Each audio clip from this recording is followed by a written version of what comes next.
पुराने से शहर के सबसे व्यस्त रेलवे स्टेशन पर एक फकीर रोज सुबह सूरज उगते ही अपनी जगह पर बैठ जाता था। झुर्रीदार चेहरा, फटे कपड़े, आंखों में हल्की सी उम्मीद जो शाम होते होते बुझ जाती थी। यात्री उसके पास से गुजरते, कोई सिक्का डाल देता, कोई अनदेखा करके आगे बढ़ जाता। फकीर की दुनिया बस ट्रेन की आवाज़ों, पटरियों की खनक और लोगों की भीड़ तक सीमित थी। लेकिन एक दिन उसके जीवन का एक साधारण सा पल एक असाधारण मोड़ बन गया। लंबे व्यक्ति से पहली मुलाकात शाम की ट्रेन आने ही वाली थी। भीड़ बढ़ रही थी। फकीर को इतने चेहरों में एक चेहरा अलग दिखा। एक लंबा, प्रतिष्ठित सूट पहने हुआ इंसान, आंखों में आत्मविश्वास और चलने में ठहराव। फकीर की आंखों में उम्मीद चमकी, यह आदमी जरूर मदद करेगा। वह तेजी से उसके पास गया और हाथ जोड़कर बोला, साहब 2 पैसे मदद कर दीजिए। वह व्यक्ति रुका, फकीर को ऊपर से नीचे तक देखा और शांत आवाज में पूछा, तुम केवल लेते ही रहते हो, कभी देते भी हो? फकीर चौंक गया। जिंदगी में पहली बार किसी ने उससे ऐसा सवाल पूछा था। साहब, मैं तो खुद लाचार हूं, मेरे पास देने लायक कुछ भी नहीं। लंबा व्यक्ति बोला, जब देने की भावना नहीं है तो लेने की इच्छा भी मत रखो। जीवन लेन देन पर चलता है, पहले दो फिर मांगो। और वह ट्रेन में बैठकर चला गया। लेकिन उन शब्दों ने फकीर की आत्मा तक को झकझोर दिया। सोच की खामोश लड़ाई उस रात फकीर को नींद नहीं आई। पहली बार उसने खुद से सवाल किया था, क्या सच में मैं सिर्फ लेता ही रहता हूं? क्या मेरी जिंदगी का कोई मूल्य ही नहीं? दूसरे दिन भी वही बेचैनी। वह सोचता रहा, लेकिन जवाब नहीं मिला। मेरे पास है ही क्या? मैं किसी को दूंगा तो क्या दूं? तीसरे दिन जब वह स्टेशन की बेंच पर थका बैठा था, हवा का एक झोंका आया। कुछ फूल उसके पैरों के पास गिर पड़े। वह चौंका।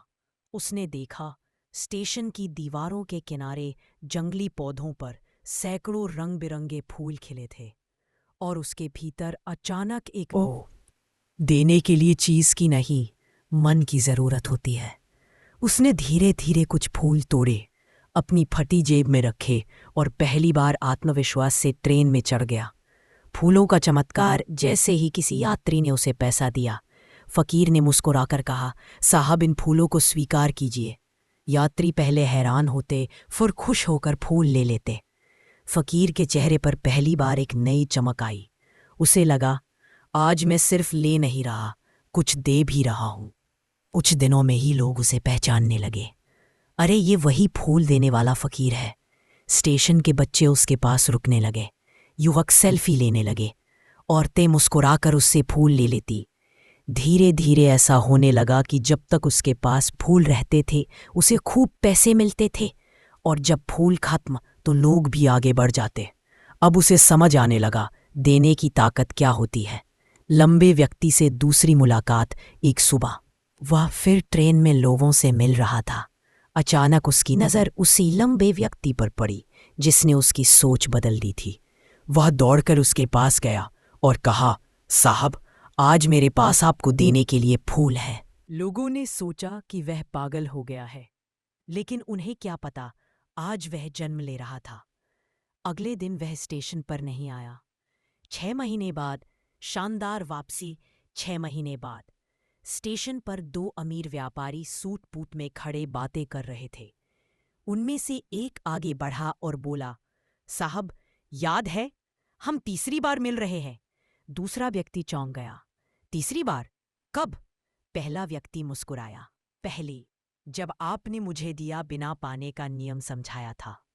दूसरी, जब आपने मुझसे फूल खरीदे थे।